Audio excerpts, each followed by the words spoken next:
आज हम लोग कंटिन्यूटी ऑफ लाइफ पार्ट 4 में पढ़ेंगे वृद्धि और विकास के बारे में। और ये पार्ट पढ़ने के बाद ये चैप्टर ख़त्म हो जाएगा। तो हम लोग शुरू करें कंटिन्यूटी ऑफ लाइफ पार्ट 4 वृद्धि और विकास यानी ग्रोथ और डेवलपमेंट। ग्रोथ क्या है? ग्रोथ को वृद्धि भी कहते हैं। वृद्धि मतलब क्या होता है? जब सजीव के शरीर के आकार में, भार में, रचना में अस्थायी परिवर्तन होता है तो उसे हम वृद्धि कहते हैं। वृद्धि का क्या कारण है? सजीव में क्यों वृद्धि होती है? तो वृद्धि का दो कारण है। एक है कोशिका विभाजन या सेल डिवीजन और दूसरा है मेटाबॉलिक क्रिया या जैविक क्रिया। कोशिका विभाजन से वृद्धि कैसे होती है? कोशिका विभाजन यानी सेल डिवीजन, इसको हम लोग प्रीवियस स्लाइड में भी डिस्कस किए थे। कोशिका विभाजन है क्या? जब एक मातृ कोशिका से दो पुत्री कोशिका बनती है तो उसे हम कोशिका विभाजन कहते हैं। तो संसार में जितने भी सजीव हैं सबका विकास एक कोशिकीय रचना जाइगोट से शुरू होता है, वो कोशिकीय प्राणी में। जाइगोट कैसी रचना है? द्विगुणित है, एक कोशिकीय है। अब इसमें कौन सा विभाजन होगा? माइटोसिस विभाजन। माइटोसिस विभाजन होने के बाद एक पुत्री कोशिका से एक मातृ कोशिका से दो पुत्री कोशिका, फिर दो पुत्री कोशिका फिर मातृ कोशिका में बदल जाती है, फिर 2 से 4, 4 से 8, 8 से 16, इस तरह से जाइगोट में माइटोसिस विभाजन होता है और बहुत सारी कोशिका बन जाती है। और इस तरह से लगातार कोशिका विभाजन होते होते बहुकोशिकीय प्राणी का निर्माण होता है। उसके बाद जब बहुकोशिकीय प्राणी बन जाता है तो उसके शरीर में कोशिका ऑर्गेनाइज होती है, सेल ऑर्गेनाइज होता है। कैसे? तो समान कोशिका का समूह क्या बनाता है? ऊतक या टिश्यू। तो पहले कोशिका के बारे में हम लोग ये भी डिस्कस कर चुके थे, फिर भी एक बार बता देते हैं। कोशिका क्या है? जीवन की रचनात्मक और क्रियात्मक इकाई। सेल या कोशिका को जीवन की रचनात्मक इकाई क्यों कहते हैं? क्योंकि जो भी सजीव है सबका शरीर कोशिका से बना है। और कोशिका को जीवन की रचनात्मक क्रियात्मक इकाई क्यों कहते हैं? क्योंकि कोशिका के जीव द्रव्य में जीवन की सभी जैविक क्रिया होती है। अब बहुकोशिकीय प्राणी में सेल ऑर्गेनाइज हुआ तो क्या बना? ऊतक या टिश्यू। तो ऊतक किसे कहते हैं? तो जो कोशिका की उत्पत्ति एक जैसी थी, रचना एक समान था, वो आपस में ग्रुप बना लिए, समूह बना लिए, जिससे बना ऊतक। ऊतक बनने के बाद शरीर में विकसित हुआ ऊतक तंत्र या टिश्यू सिस्टम। टिश्यू सिस्टम या ऊतक तंत्र क्या है? किससे बना है? ऊतक से।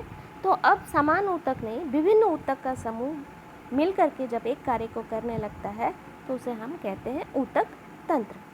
ऊतक तंत्र या टिश्यू सिस्टम से ऑर्गेनाइज हुआ अंग। अंग क्या है?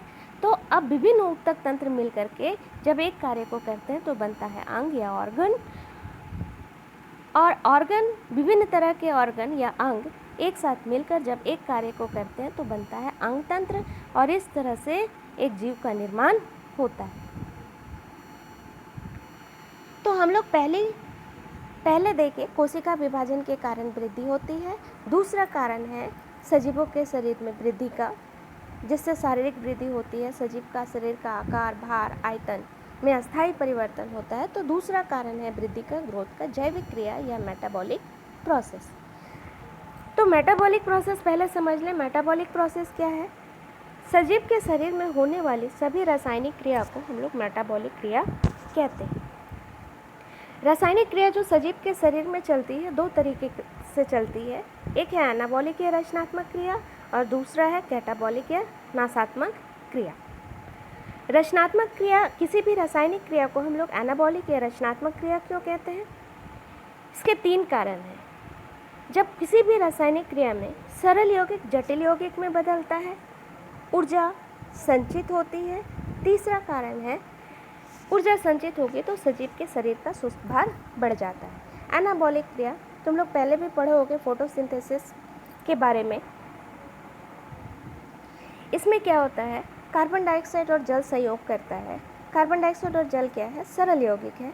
दोनों मिलकर के जटिल यौगिक बनाते हैं। In presence of sunlight and chlorophyll जटिल यौगिक क्या बनता है? ग्लूकोज। और इस प्रोसेस में सोलर एनर्जी जो है संचित हो जाती है फूड में, पोटेंशियल एनर्जी या केमिकल एनर्जी या रासायनिक ऊर्जा के रूप में, और सजीव के शरीर का सुस्त भार बढ़ता है। दूसरी तरह की रासायनिक क्रिया जो शरीर में चल रही है कैटाबॉलिक या नाशात्मक क्रिया। इसका उदाहरण है जैसे श्वसन। श्वसन कहाँ हो रहा है? कोशिका में। कोशिका में जब भोजन पाचन के बाद पहुँच जाता है तो वहाँ पर ऑक्सीजन की उपस्थिति में भोजन का पूर्ण ऑक्सीकरण होता है, यानी भोजन पूरी तरह से टूट जाता है। भोजन में क्या है, अगर ग्लूकोज है तो ग्लूकोज ऑक्सीजन की उपस्थिति में पूरी तरह से टूट जाता है। ग्लूकोज जटिल यौगिक है तो बनता क्या है, कार्बन डाइऑक्साइड और जल, और ऊर्जा मुक्त होती है तो कार्बन डाइऑक्साइड और जल क्या है, सरल यौगिक। तो ये जो श्वसन है ये नाशात्मक क्रिया का या कैटाबॉलिक क्रिया का उदाहरण है। अब किसी भी रासायनिक क्रिया को समझ में आ गया कि कैटाबॉलिक कब कहेंगे। कैटाबॉलिक एनाबॉलिक के उल्टा होता है। इसमें क्या होता है, जटिल यौगिक जो है सरल यौगिक में बदलता है, और सरल यौगिक में बदलते समय में ऊर्जा क्या होती है, मुक्त होती है, और जब ऊर्जा मुक्त होती है तो सजीव के शरीर का सुस्त भार घट जाता है। तो ये जो जैविक क्रिया मेटाबॉलिक क्रिया शरीर में चल रही है दोनों तरह की, एनाबॉलिक भी कैटाबॉलिक भी। एनाबॉलिक में सुस्त भार बढ़ जाता है तो कैटाबॉलिक में सुस्त भार घट जाता है, फिर भी शरीर में वृद्धि हो रही है। क्यों हो रही है? क्योंकि एनाबॉलिक क्रिया की जो दर है कैटाबॉलिक क्रिया से अधिक है। समझ में आ गया? इसके बाद हम लोग आगे बढ़ते हैं। हम लोग देख लें, चैप्टर है ग्रोथ एंड डेवलपमेंट, वृद्धि और विकास। तो क्या दोनों एक है? वृद्धि को हम लोग विकास कह सकते हैं? नहीं। वृद्धि क्या है? पार्ट ऑफ द डेवलपमेंट है। वृद्धि विकास का एक भाग है। क्यों? क्योंकि वृद्धि में सिर्फ शारीरिक वृद्धि होती है, जबकि विकास में शारीरिक वृद्धि के साथ साथ मानसिक वृद्धि, बौद्धिक वृद्धि, व्यवहारिक वृद्धि, सामाजिक गुण का विकास, हर तरह का विकास होता है, तो उसको हम लोग कहते हैं डेवलपमेंट। वृद्धि कुछ समय के बाद रुक जाती है तो विकास जन्म से मृत्यु तक चलता रहता है। छोटी छोटी घटना जो निरंतर जटिलता बढ़ाती है शरीर की, है ना, तो ये हमेशा ही चलता रहता है जन्म से लेकर के मृत्यु तक। वृद्धि को नियंत्रित करने वाले कारक हैं शरीर के अंदर है जो हार्मोन, आंतरिक कारक, और बाह्य कारक जो वातावरण में है जैसे जल, वायु, प्रकाश, ऑक्सीजन, पोषण इत्यादि। किंतु विकास को नियंत्रित करने वाला कारक है सिर्फ जीन। हम लोग वृद्धि को माप सकते हैं, ठीक है, किंतु विकास को मापा नहीं जा सकता। इसमें गुणात्मक विकास होता है।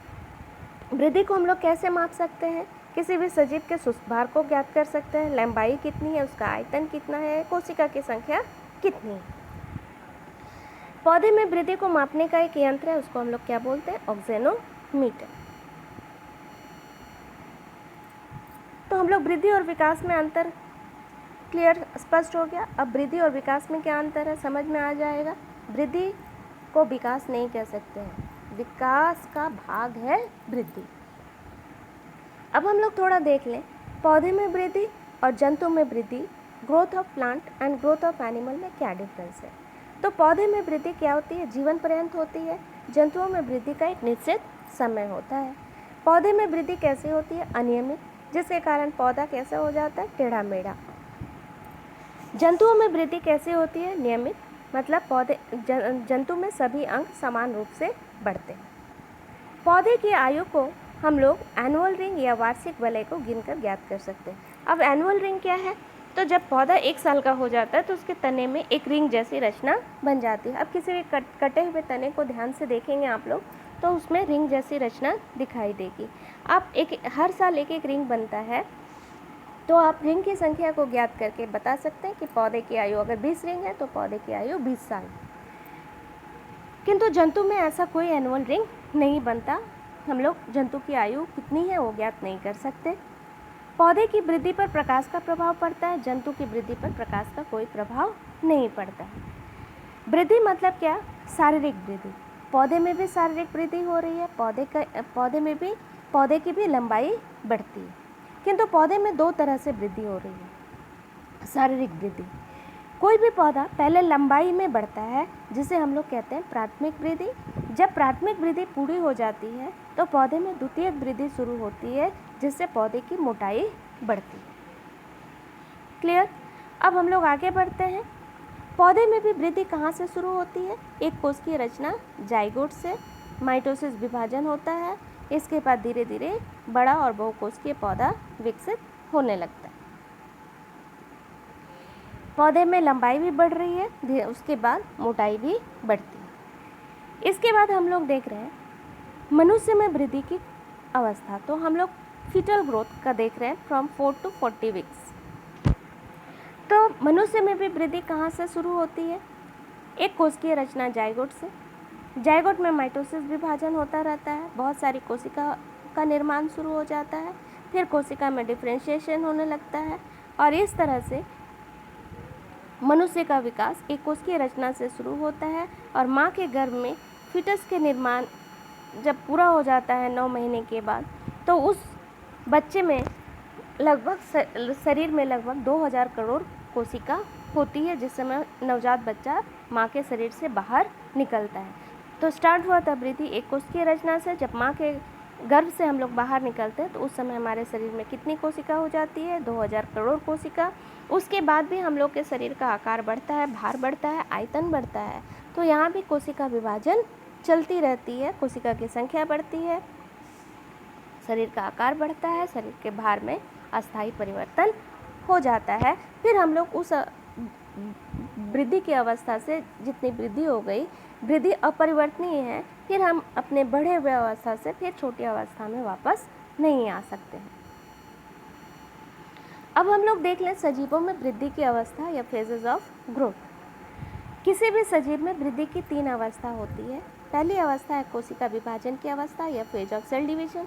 जैसा नाम से स्पष्ट है, इस अवस्था में क्या होता है? कोशिका विभाजन होती है और जितना भी सजीव है सबके शरीर में कोशिका विभाजन शुरू होता है एक कोशिकीय रचना से। और सभी कोशिका में कौन सा विभाजन होता है? माइटोसिस विभाजन। और माइटोसिस विभाजन के बाद लगातार कोशिका की संख्या बढ़ती है। अगर एक कोश की रचना है तो उससे 2, 2 से 4, 4 से 8, 8 से 16, इस तरह से कोशिका विभाजन होता है और कोशिका की संख्या बढ़ती है कोशिका विभाजन की अवस्था में। दूसरी अवस्था है दीर्घीकरण की अवस्था या फेज ऑफ सेल इलोंगेशन। अब कोशिका की संख्या बढ़ गई कोशिका विभाजन की अवस्था में, अब दूसरी अवस्था शुरू होगी दीर्घीकरण की अवस्था या फेज ऑफ सेल इलोंगेशन। अब जो कोशिका है बढ़ी हुई कोशिका संख्या में, अब उसका लंबाई बढ़ता है, कोशिका का आकार लंबा होता है। कोशिका का आकार लंबा कैसे होता है? अब कोशिका क्या करती है? पानी को अवशोषित करने लगती है। पानी को अवशोषित करने के कारण कोशिका क्या होता है? फूलने लगती है, जिसको हम लोग बोलते हैं कोशिका स्फीत हो जाती है, जिसके कारण कोशिका की लंबाई बढ़ जाती है। और पानी के कारण कोशिका के अंदर के एंजाइम की गतिविधि भी तेज हो जाती है, वो भी पौधे के कोशिका की लंबाई बढ़ने में सहायता करती है। इसके अलावा पौधे में ऑक्सिन और जिबरेलिन हार्मोन भी कोशिका की लंबाई बढ़ाने में सहायता करता है। इसके बाद तीसरी अवस्था है कोशिका विभेदन की अवस्था या फेज ऑफ सेल डिफरेंशिएशन। कोशिका विभाजन हो गया, कोशिका की संख्या बढ़ गई, दीर्घीकरण अवस्था में कोशिका की लंबाई बढ़ गई। अब तीसरी अवस्था कोशिका विभेदन की अवस्था, इसमें क्या होता है? इस अवस्था में कोशिका विभाजन पूरी तरह से बंद हो जाता है, कोशिका परिपक्व हो जाती है और अपना अलग अलग कार्य को करने लगती है, जैसे ऊतक तंत्र, अंग, ये सब का निर्माण करने लगती है। तो हम लोग पौधे में देख लेते हैं, पौधे के जड़ में वृद्धि की तीनों अवस्था को हम लोग देख ले रहे हैं। ये पौधे की जड़ की संरचना का चित्र है। ये पौधे का प्राथमिक जड़ है, जड़ के शीर्ष पर मूल टोप है, मूल टोप के पीछे पाई जाती है विभाजन की अवस्था या फेज ऑफ सेल डिवीजन। यहाँ पर इस अवस्था में कोशिका विभाजन होता है। कोशिका में कौन सा विभाजन होगा? माइटोसिस, और जिसके कारण इस विभाजन की अवस्था वाले जगह में कोशिका की संख्या बढ़ती है और माइटोसिस विभाजन होता रहता है और अनेक संख्या में कोशिका का निर्माण हो जाता है। तो पौधे के जड़ में कौन सा ऊतक है? मेरिस्टेमेटिक ऊतक है ना, वह ऊतक जिसमें विभाजन की क्षमता होती है, तो वो लगातार विभाजित करता है और उस कोशिका की संख्या बढ़ती है। माइटोसिस विभाजन 1 से 2, 2 से 4, 4 से 8, इस तरह से कोशिका बनती है। विभाजन की अवस्था के ऊपर वाली अवस्था दीर्घीकरण की अवस्था, जो हम लोग जड़ में देख रहे हैं, फेज ऑफ सेल इलोंगेशन। इस अवस्था में क्या होता है? अब कोशिका की संख्या बढ़ चुकी विभाजन की अवस्था में, दीर्घीकरण की अवस्था में अब उस कोशिका की लंबाई बढ़ती है। लंबाई कैसे बढ़ेगी? कोशिका जल अवशोषित करने लगती है, फूलकर स्फीत हो जाती है और लंबी होने लगती है। कोशिका के दोनों तरफ सेल्यूलोज जमा होने लगता है और ऑक्सिन और जिबरेलिन हार्मोन भी कोशिका की लंबाई बढ़ाने में सहायता करती है। और जल अवशोषित होने के कारण कोशिका तो फूलती ही है, स्फीत हो जाती है, लंबी होने लगती है और जल के कारण कोशिका में एंजाइम की गतिविधि भी बढ़ जाती है, वो भी पौधे की लंबाई को बढ़ाती है। इसके बाद तीसरी अवस्था कोशिका विभेदन की अवस्था, जो मूल रोम के ऊपर जड़ में दिखाई देता है। इस अवस्था में क्या होता है, इस अवस्था में कोशिका विभाजन करना बंद कर देती है, कोशिका परिपक्व हो जाती है और हर कोशिका अपना अपना अलग कार्य करने लगती है। बहुत तरह के ऊतक तंत्र, अंग तंत्र का निर्माण हो जाता है। तो हम लोग फेजेस ऑफ ग्रोथ देख लिए सजीवों में, और पौधे की जड़ में सचित्र हम लोग विभिन्न अवस्था को देखें, कहाँ पर कैसे हो रहा है विभाजन की अवस्था, दीर्घीकरण की अवस्था, कोशिका विभेदन की अवस्था। पहले भी हम लोग डिस्कस कर चुके। पौधे की वृद्धि मतलब पौधे का शारीरिक आकार बढ़ता है, पौधे की लंबाई बढ़ रही है। पौधे में वृद्धि दो तरह से होती है, एक है प्राथमिक वृद्धि और दूसरा है द्वितीयक वृद्धि। प्राथमिक वृद्धि यानी प्राइमरी ग्रोथ। तो पौधे के जड़ और तना के शीर्ष पर क्या पाया जाता है, मेरिस्टेमेटिक कोशिका, मेरिस्टेमेटिक ऊतक, जिसमें विभाजन की बहुत क्षमता होती है और शीर्षस्थ मेरिस्टेमेटिक कोशिका के द्वारा विभाजन जब होता है तो पौधे की लंबाई बढ़ जाती है। तो पौधे में सबसे पहले लंबाई बढ़ती है, जिसको हम लोग बोलते हैं प्राथमिक वृद्धि। जब प्राथमिक वृद्धि रुक जाती है, उसके बाद पौधे में द्वितीयक वृद्धि शुरू होती है। द्वितीयक वृद्धि में पार्श्व मेरिस्टेमेटिक कोशिका विभाजित होती है, जिससे पौधे की मोटाई बढ़ती है। तो इस तरह से पौधे में वृद्धि पूरी होती है। पौधे में वृद्धि को प्रभावित करने वाले कुछ कारक हैं, फैक्टर, जैसे जल कैसे पौधे की वृद्धि को प्रभावित करता है, तो कोशिका जल को अवशोषित करती है, फूल जाती है, स्फीत हो जाती है और जल एंजाइम की गतिविधि को बढ़ा देता है। एंजाइम की गतिविधि बढ़ जाती है तो कोशिका की लंबाई भी बढ़ जाती है। इसके अलावा ऑक्सीजन भी दूसरा कारक है पौधे की वृद्धि को प्रभावित करने के लिए। ऑक्सीजन क्या करता है, श्वसन पौधे में भी होता है। पौधे में भी भोजन का पूर्ण ऑक्सीकरण होता है। ऑक्सीजन की उपस्थिति में भोजन पूरी तरह से टूट जाता है। टूटने के बाद कार्बन डाइऑक्साइड, जल और ऊर्जा बनती है। ऊर्जा माइटोकॉन्ड्रिया में संचित हो जाती है एटीपी के रूप में, और यह ऊर्जा जैविक क्रिया के संचालन में आवश्यकता पड़ती है। इसके बाद पोषक पदार्थ पे वृद्धि को प्रभावित करते हैं। पोषक पदार्थ क्या करता है, जीव द्रव्य का निर्माण करता है, ऊर्जा देता है। तापमान भी प्रभावित करते हैं वृद्धि को। वृद्धि, किसी भी सजीव की वृद्धि एक निश्चित तापमान पर होती है। 0 से 40 डिग्री तापमान पर वृद्धि हो सकती है। 40 डिग्री तापमान अधिक होने से वृद्धि रुक जाती है, क्योंकि बहुत सारे एंजाइम्स हैं, उसकी गतिविधि बंद होती है। क्योंकि प्रोटीन एंजाइम किसका बना होता है, प्रोटीन का। सबसे अच्छी वृद्धि 25 से 35 डिग्री तापमान पर होती है।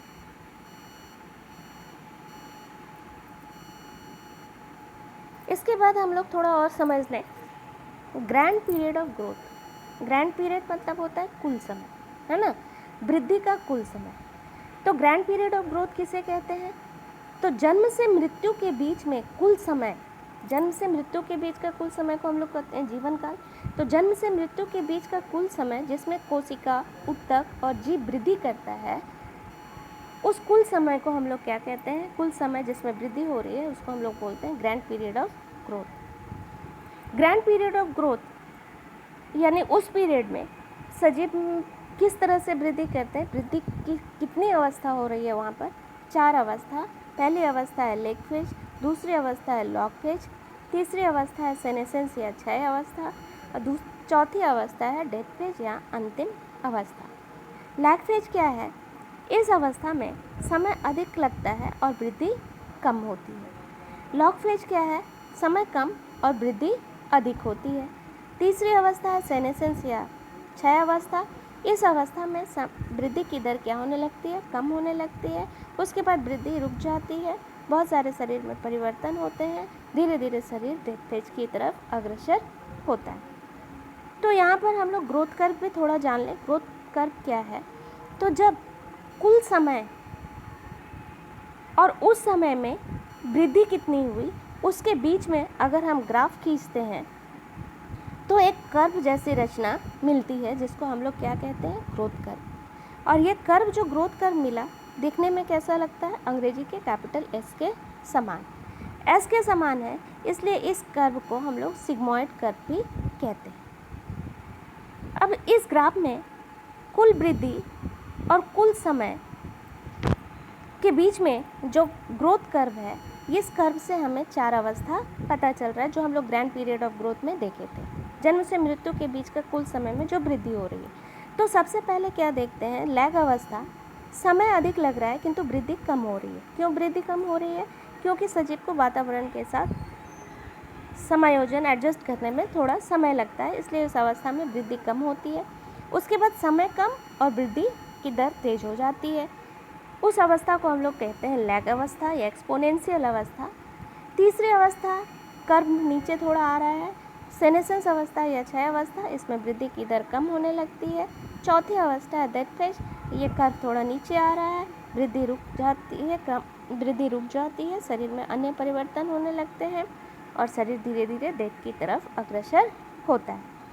तो ये जो एस शेप्ड ग्रोथ कर्व मिला, इसको हम लोग बोलते हैं सिग्मॉइड कर्व। ये कर्व हमें क्या बताता है, ये बताता है कि किस तरह से सजीव अपने वातावरण में वृद्धि करते हैं। तो वृद्धि के बारे में कॉन्सेप्ट क्लियर हो गया होगा। अब थोड़ा आगे बढ़े, डेवलपमेंट या विकास। पहले ही हम लोग बता चुके कि विकास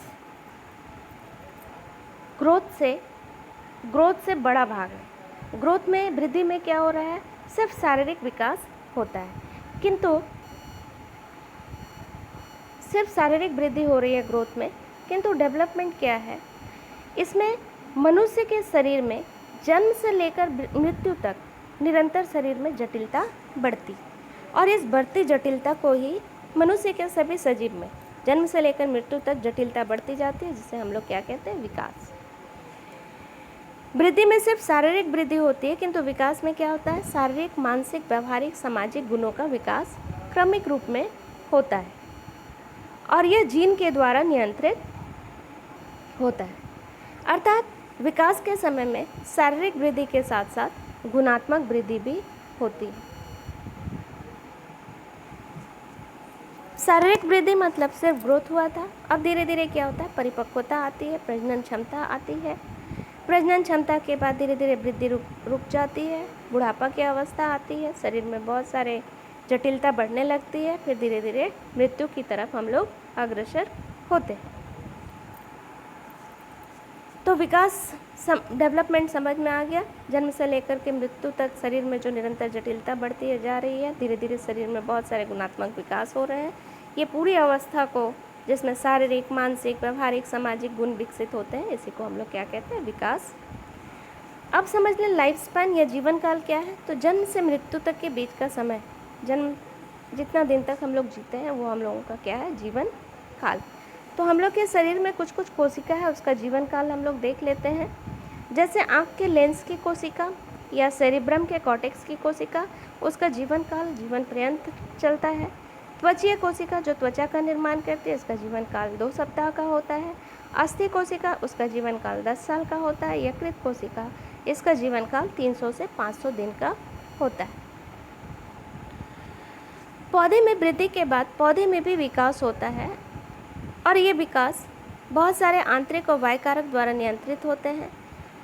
पौधे में भी कई क्रमिक परिवर्तन होता है। धीरे धीरे पौधा जटिल रचना में बदल जाती है। पौधे में जड़, तना, पत्ती, फूल पौधे का प्रजनन अंग होता है। इसमें परागकण, नर गैमेट का मिलन मादा गैमेट से होता है। निषेचन की क्रिया होती है, फल बनता है। निषेचन के बाद फल से बीज बनता है, और इस तरह से पौधे में भी प्रजनन के बाद धीरे धीरे वृद्धि की दर कम होने लगती है, और पौधा भी धीरे धीरे डेथ की तरफ अग्रसित होता है। पौधे में भी जीवन का निर्माण एक कोशिकीय रचना जायगोट से शुरू होती है, जैसा हम लोग निषेचन में पढ़े थे। जायगोट से भ्रूण बनता है। जायगोट में कोशिका विभाजन होता है, कोशिका की संख्या बढ़ती है, फिर कोशिका का दीर्घीकरण होता है, कोशिका की लंबाई बढ़ती है, पौधे की लंबाई बढ़ती है। अब कोशिका परिपक्व होने लगती है, विभाजन की क्षमता उसमें ख़त्म हो जाती है। फिर उसमें ऊतक, ऊतक तंत्र, अंग ये का निर्माण होता है। धीरे धीरे जटिल पौधे का निर्माण होता है। पौधे में जड़, तना, पत्ती, फूल, फूल पौधे का प्रजनन अंग, प्रजनन अंग फूल से फल निषेचन के बाद बनता है और फल के अंदर बीज बनता है। फिर धीरे धीरे पौधे में भी वृद्धि दर कम हो जाती है, पौधा भी क्षय होने लगता है, सेनेसेंस की तरफ अग्रसर होता है और फिर कॉम्प्लिकेशन और पौधे में भी मृत्यु होती है। पौधे में भी हम लोग विकास देख लिए। अब मनुष्य में विकास, phase of development of man. मनुष्य के विकास की कितनी अवस्था है? मनुष्य के विकास की 5 अवस्था है। जब जन्म से लेकर के 9 महीने तक की अवस्था को हम लोग बोलते हैं इन्फेंसी या अबोध शिशु अवस्था। दूसरी अवस्था है शिशु अवस्था या चाइल्डहुड। ये 10 महीने से लेकर के 13 साल तक की उम्र के अवस्था को हम लोग शिशु अवस्था या चाइल्डहुड अवस्था कहते हैं। शिशु अवस्था के बाद तीसरी अवस्था है किशोरावस्था या एडोलेसेंस। इस अवस्था ये अवस्था कब शुरू होती है? 13 साल से 18 साल तक की अवस्था को हम लोग बोलते हैं एडोलेसेंस या किशोरावस्था। उसके बाद मनुष्य के विकास की चौथी अवस्था है वयस्क अवस्था या एडल्टहुड। ये 19 साल से 45 साल तक की उम्र की अवस्था है। इसके बाद बुढ़ापा या लेट एडल्टहुड। ये अवस्था 45 साल से ऑनवर्ड, मतलब जितना दिन तक जीवन काल चला उतना दूर तक। अब पहली अवस्था जो इन्फेंसी या अबोध शिशु अवस्था है, उस अवस्था में क्या क्या परिवर्तन होता है? इस अवस्था में अबोध शिशु है उसमें वृद्धि बहुत तेज होती है। सबसे अधिक वृद्धि पैर और मस्तिष्क में होती है। उसके बाद मनुष्य के विकास की दूसरी अवस्था शिशु अवस्था या चाइल्डहुड, 10 महीने से लेकर के 13 साल के बच्चे तक की अवस्था को कहते हैं शिशु अवस्था। इस अवस्था में भी वृद्धि बहुत तेज होती है, मानसिक विकास भी बहुत अधिक होता है। विकास की तीसरी अवस्था किशोरावस्था या एडोलेसेंस, 13 साल से 18 साल की उम्र को किशोरावस्था कहा जाता है। इस अवस्था में शरीर में क्या क्या चेंजेस, परिवर्तन आते हैं? शारीरिक वृद्धि अधिक होती है, जननांग विकसित होने लगते हैं, जनन ग्रंथि विकसित हो जाती है, पुरुष में टेस्टोस्टेरोन हार्मोन का विकास हो जाता है और स्रावित होने लगता है। स्त्री में एस्ट्रोजन हार्मोन का स्राव शुरू हो जाता है और साथ में द्वितीय लैंगिक लक्षण पुरुष और स्त्री दोनों में दिखाई देने लगते हैं। सेकेंडरी सेक्सुअल कैरेक्टर विकसित होने लगता है। चौथी अवस्था मनुष्य के विकास की वयस्क अवस्था या एडल्टहुड। यह अवस्था 19 से 45 साल तक की उम्र की अवस्था है। इस अवस्था में शरीर में क्या क्या परिवर्तन है?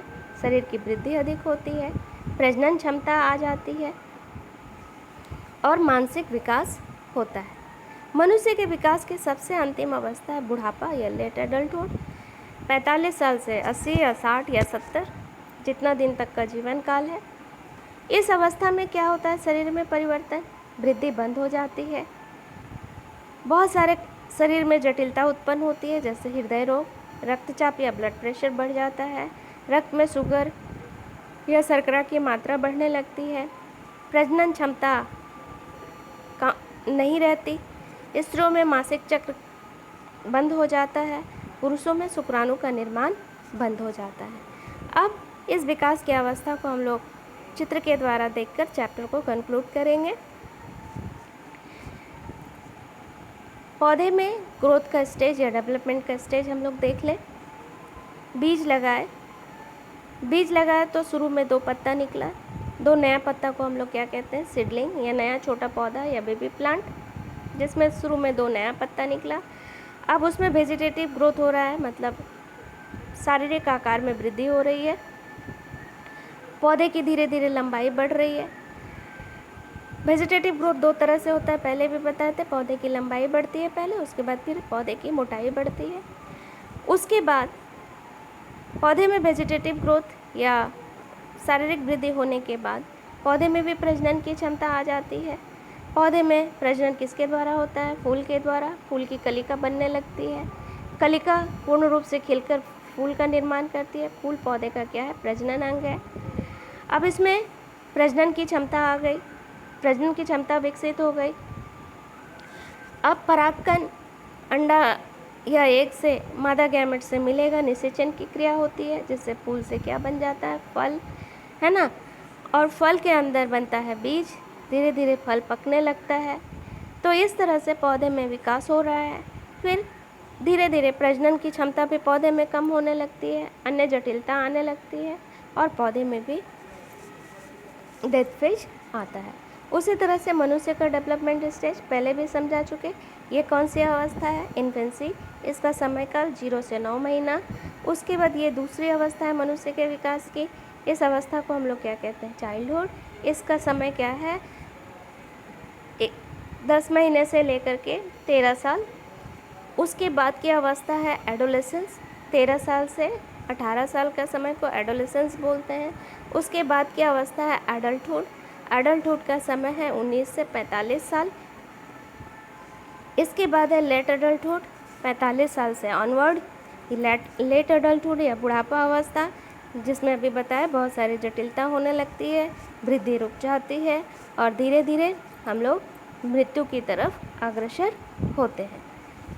तो आज ग्रोथ और डेवलपमेंट के साथ ये चैप्टर कंप्लीट हो गया। Thank you. अब नेक्स्ट चैप्टर हेरिडिटी और जेनेटिक डिजीज़, आनुवांशिकता और आनुवांशिक रोग। Thank you.